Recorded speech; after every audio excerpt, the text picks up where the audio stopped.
నడిచినా కూర్చున్నా మోకాళ్ళ నొప్పులు వస్తున్నాయా? ప్రాణ పెయిన్ క్లినిక్ లో అధునాతన చికిత్సతో మోకాళ్ళ నొప్పులు తగ్గించుకోండి. హాయ్, వెల్కమ్ టు మనం టీవీ. మనతో ఉన్నారు సీనియర్ జర్నలిస్ట్ డివి శ్రీనివాస్ గారు. సార్ నమస్కారం. సార్ నమస్తే అండి. సార్, 3 రాజధానులు అన్నాడు జగన్ గారు, కానీ ఆయన పార్టీ 3 ముక్కలు అయిపోయే పరిస్థితి, అంటే రాజధాని 3 ముక్కలు చేద్దాం అనుకుంటే ఆయన పార్టీ 3 ముక్కలు అయ్యే పరిస్థితి వచ్చేసింది.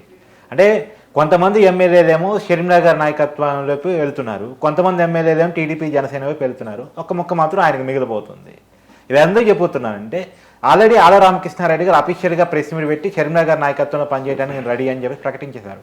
ఆమె ఏపీ కాంగ్రెస్ చీఫ్గా వస్తారని ప్రచారం నడుస్తున్న టైంలో ఇంకోవైపు నిన్న జ్యోతి చంద్రబాబు గారు పవన్ కళ్యాణ్ గారు కలిశారు. దొరబాబు గారు పవన్ కళ్యాణ్ గారు అపాయింట్మెంట్ కోసం వెయిట్ చేస్తున్నారు. ఆల్రెడీ జ్యోతి చంద్రబాబు గారు ఇలా రిజైన్ చేసి ప్రెస్ మీట్ పెట్టబోతున్నారు. ఆల్రెడీ వంశీకృష్ణ యాదవ్ వైజాగ్లో ఎమ్మెల్సీ ఆల్రెడీ ప్రెస్ మీట్ పెట్టిస్తారు. తర్వాత మన పార్థసారథి గారు, మాజీ మంత్రి పార్థసారథి గారు ఆల్రెడీ అఫీషియల్గా బయట పబ్లిక్గా మాట్లాడారు, జగన్ గారు నన్ను గుర్తించలేదు అని చెప్పేసి. అంటే ఒక్కొక్కరుగా బయటకు వస్తున్నటువంటి వైసీపీ ఎమ్మెల్యేని ఎలా చూడాలి? ఈ 3 ముక్కలు అవుతున్న వైసీపీ పార్టీ పనితనాన్ని ఎలా చూడాలి?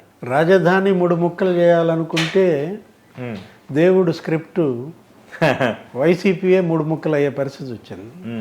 అంటే ఒక ముక్కేమో చెల్లికి వెళ్ళిపోతుంది షర్మిల వైపు, అవును. ఒక ముక్కేమో తెలుగుదేశం జనసేన అటు వెళ్ళిపోతున్నారు, ఇంకో ముక్కకి ఆయనకి మిగులుద్ది అనమాట. అంటే చెరపకురా చెడెదవు. ఏది ఇప్పుడు ఎవరినో చెడగొట్టాలనుకుంటే మనమే చెడిపోతాం. అవును. ఇప్పుడు 3 ముక్కలాట రాష్ట్రంతోనో రాజధానితోనో ఆడాలనుకుంటే 3 ముక్కలాట దేవుడు జగన్తోనే ఆడుతున్నాడు. ఇది కనపడుతుంది మనకి.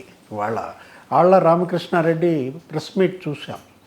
ఏంటి, ఏ ముఖం పెట్టుకుని జనంలోకి వెళ్ళాలి, ఏ ముఖం పెట్టుకుని ఓట్లు అడగాలి, నేనేం చేశానని ఈ 5 ఏళ్లలో 1250 కోట్లు నాకు ఇస్తానన్నాడు అభివృద్ధి కార్యక్రమాలకు.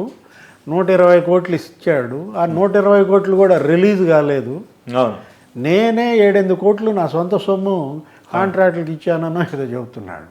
అతను స్పష్టంగా చెప్పాడు ఆళ్ళ రామకృష్ణారెడ్డి, వీళ్ళంటే జగన్మోహన్ రెడ్డి అంటే వీర విధేయులు అనమాట. వైఎస్ఆర్ కుటుంబానికి వీర విధేయులుగా ఉన్నటువంటి ప్రతి ఒక్కళ్ళు అసంతృప్తిగా ఉన్నారనేది ఇప్పుడు. అంటే దానికి జగన్మోహన్ రెడ్డి జవాబు ఇవ్వాలా? ఇప్పుడు ఏం జరుగుతోంది అతను స్పష్టంగా చెప్పాడు ఆళ్ళ రామకృష్ణారెడ్డి. మనం గతంలో కూడా అనుకున్నాం, ఏంటి క్రిస్టమస్కి సెమీ క్రిస్మస్ వాళ్ళ చెల్లెలు ఇంటికి వెళ్ళి అక్కడే మాట్లాడుకున్నారు, కలిసిన వాళ్ళల్లో ఇతను కూడా ఉన్నాడంటే ఈ రోజు ప్రెస్ మీట్ లో ఒప్పుకున్నాడు.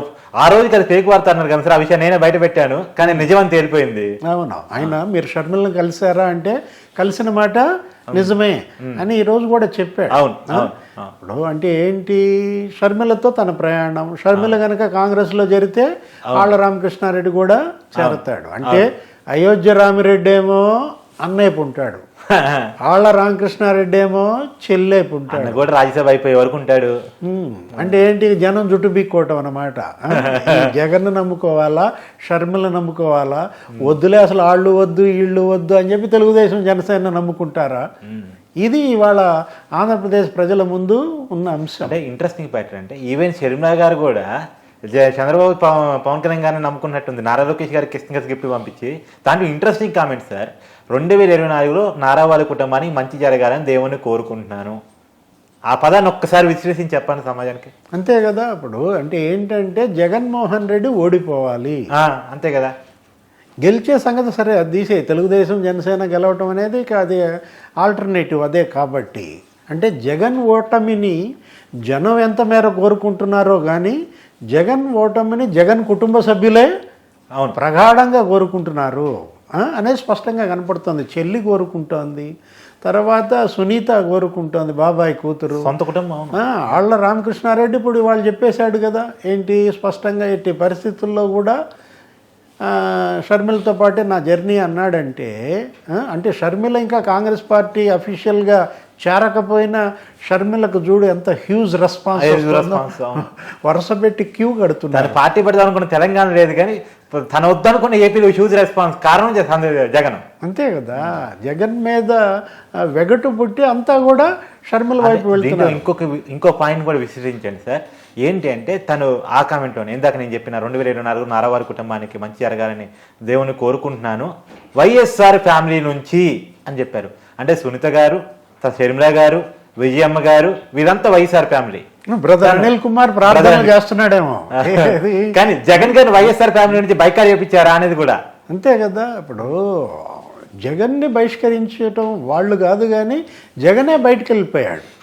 ఇది వైఎస్ కుటుంబం నుంచి జగన్ తనను తాను బహిష్కరించినట్టుగా స్వీయ బహిష్కరణగానే చూడాలి మనం దీంట్లో. ఇప్పుడు పార్థసారథి నిన్న చూశారు. అవును. ఏంటి మాజీ మంత్రి, అవును, రాజశేఖర రెడ్డి ఫాలోయర్, అవును, ఆయన క్యాబినెట్లో, రోసయ్య క్యాబినెట్లో, కిరణ్ క్యాబినెట్లో ఉన్నాడు. అలాంటి పార్థసారథి ఏమన్నాడు, జనంలో నాకు గుర్తింపు ఉంది కానీ జగన్ దగ్గర నాకు గుర్తింపు లేదు అని బాధపడ్డాడు. అది పొలిటికల్ ఫ్యామిలీ, వాళ్ళ నాన్న ఎంపీగా చేశాడు, ఇతను లాంగ్ టర్మ్ పొలిటిషియన్, బీసీ నాయకుడు. వరుస పెట్టి ఏం జరుగుతోంది, బీసీలంతా కూడా వెళ్ళిపోతున్నారు. బీసీని కష్టగట్టి అంటే బీసీల మీద ప్రేమ ఉందని పైకి చెప్తూ బీసీల మీద కష్టగట్టాడు అనేది. ఎందుకంటే పాదసారథి గారి విషయం చూడండి, తర్వాత మంత్రి చెల్లిపోయిన వేణుగోపాల్ గారి విషయం చూడండి. ఓడిపోయే సీటు రాజమండ్రి రోడ్లో పంపిస్తారు, రామచంద్రపురం నుంచి. అది ఖచ్చితంగా అది ఓడిపోయే సీటు, అది తెలిసి పంపిస్తున్నారు. అంటే బీసీలని బలి చేస్తున్నాడు అనేటువంటి. అంతే కదా. ఇప్పుడు గాజువాక అక్కడ ఒక రెడ్డి గారు ఉంటే ఆయన తప్పించేసి అక్కడ ఒక బీసీని పెడదాం అనుకుంటున్నాడు పవన్ కళ్యాణ్ కనుక అక్కడ కంటెస్ట్ చేసేటట్లు. ఓడిపోయే సీట్ అని మంగళగిరిలో లోకేష్ మీద ఒక బీసీని పెడుతున్నాడు కదా. ఇప్పుడు ఎవరు గంజి చిరంజీవి అని. అంటే ఏంటి, ఈ వీళ్ళని ఏ విధంగా బలి పశువులు చేస్తున్నారు అనేది మనకు స్పష్టంగా కనపడుతోంది. ఇప్పుడు పార్థసారథి గారితో కూడా రేపు బిల్చి చెప్తాడు, ఏదో ఓడిపోయే సీట్ ఏదైనా ఉంటే అందుటి చూసుకో అక్కడ కంటెస్ట్ చేయమని చెప్తాడు. ఇలాంటి పరిస్థితుల్లో బీసీల జీవితాలతో చెలగాటం ఆడుతున్నాడు అనమాట. యాక్చువల్గా బలహీన వర్గాల నుంచి నాయకత్వం ఎదిగి రావాలంటే చాలా కష్టం. కొన్ని దశాబ్దాలు వాళ్ళు కష్టపడితే కానీ ఆ స్థాయికి రాలేరు. అలాంటి వాళ్ళని రాజకీయంగా చిదిమేయాలని చూడటం మాత్రం అది హేయం అన్నమాట. ఇప్పుడు వంశీకృష్ణ యాదవ్, అంతేగా, అంత బీసీలే కదా సార్. వంశీకృష్ణ యాదవ్, పాదసారథి, తర్వాత మన చెల్లిపోయిన వేణుగోపాల్ కృష్ణ, తర్వాత మీరు అన్నట్టు చిరంజీవి, జంగా కృష్ణమూర్తి యాదవ్ ఉంటాడు ఎక్కడ గురజాల, అతను గెలిచే సీటు పాపం. అక్కడ కాసు కృష్ణారెడ్డి కొడుకు, అతనికి ఇచ్చేసేసి జంగా కృష్ణమూర్తిని బలి చేశారు. ఏదో బీసీ ప్రేమ ఉంటే పులివెందులు గెలిచే సీటు కదా బీసీకి ఇస్తే బాగుంటుందిగా. అదేగా లోకేష్ బాబు కూడా నిన్న అన్నాడు, ఏమని, కడప ఎంపీ సీటు బీసీలకు ఇవ్వు, అంతేగా పులివెందుల అసెంబ్లీ బీసీలకు ఇవ్వు, అక్కడ బీసీలు ఎక్కువ ఉన్నారు, త్యాగం చేయాలనుకుంటే నువ్వు ముందు త్యాగరాజు అవ్వు, వాళ్ళ త్యాగాలతో నువ్వు ఎదుగుదామనుకోవటం కాదు కదా. ఇప్పుడు వంశీకృష్ణ యాదవ్ విశాఖ కార్పొరేట్ ఆయన ఏమని చెప్పాడు, 8 ఏళ్ళు పార్టీ కార్యాలయం నిర్వహించాడంట. 8 ఏళ్ళు వాళ్ళందరికీ జీతాలు. ఇప్పుడు రిజైన్ చేసి పోతున్న వాళ్ళంతా ఏ రోజు జగన్ గారిని విడిచిపోతామని కళ్ళు కూడా అనుకున్న వ్యక్తులే. మేకపాటి చంద్రశేఖర్ రెడ్డి గారు ఎవరు సార్? ఫస్ట్ రిజైన్డ్ జగన్ గారి కోసం కాంగ్రెస్ పార్టీ నుంచి ఫస్ట్ ఎమ్మెల్యే రిజైన్డ్ ఆయన టీడీపీలో ఉన్నారు. ఆళ్ళ రామకృష్ణారెడ్డి గారు committed leader, loyalist. Kotamreddy Sridhar Reddy, Kotamreddy Sridhar Reddy అసలు రాజశేఖర రెడ్డి కుటుంబం కోసం గొంతు కోసుకుంటారు. అంత వీరాభిమానం, గొంతు కోసుకునే వాళ్ళని గొంతే కోసేసాడేమో. అంతే కదా. ఎవరైతే జగన్మోహన్ రెడ్డి కోసం గొంతు కోసుకుంటారో అంత వీర విధేయులో వాళ్ళ గొంతులు కోయడమే పనిగా పెట్టుకున్నాడు అనమాట. మనం నిన్న కూడా అనుకున్నాం, ఏంటి తాడేపల్లిలో అదొక ఆక్షన్ సెంటర్ అయిపోయింది. అవును, ఏంటి 140 కోట్లు కావాలా ఎంపీ సీటు కావాలంటే, లేకపోతే 20-30 కోట్లు పెడతావా అసెంబ్లీ సీటు కావాలంటే. బీసీలు ఆ స్థాయిలో పెట్టలేరు కదా. ఏది 30 కోట్లు పెట్టి ఏ బీసీ అసెంబ్లీ టికెట్ కొనుక్కుంటాడు? 140 కోట్లు పెట్టి పార్లమెంట్ సీట్ ఎవరు కొనుక్కోగలరు?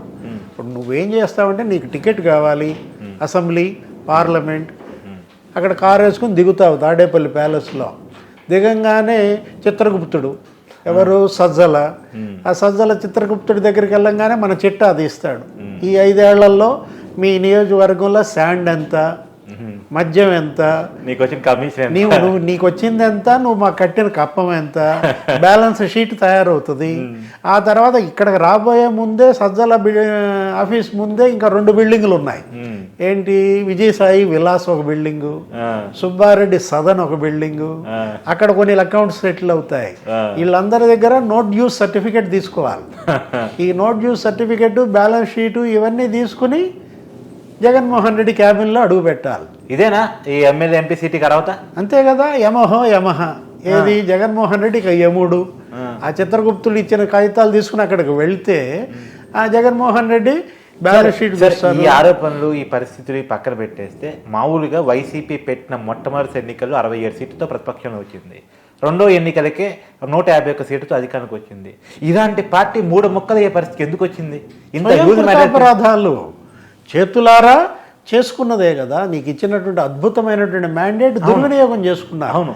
ఏది 151 మందిని గెలిపించి ఒక ఛాన్స్ అని అందరికీ బతిమలాడుకుని ప్రజలతో కనెక్ట్ అయ్యాడు. పాదయాత్రలో అన్ని వర్గాలకు దగ్గరైనటువంటి జగన్మోహన్ రెడ్డి 5 ఏళ్లుగా అందుబాటులో లేకుండా పోయాడు.